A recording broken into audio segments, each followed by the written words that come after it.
manifestation of the gets out of the discomborea.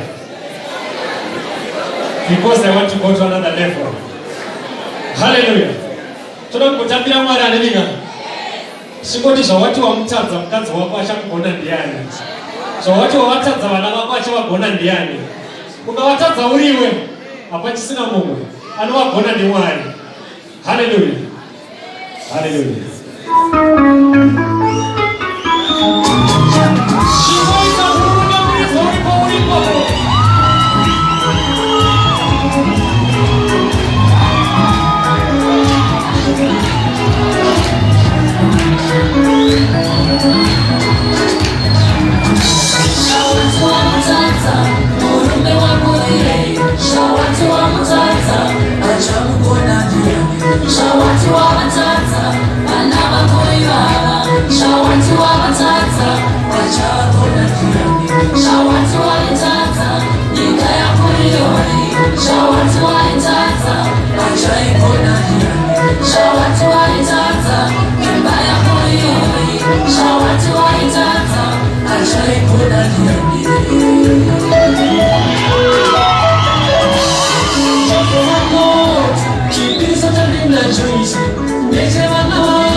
Chocolate, chippies of the night,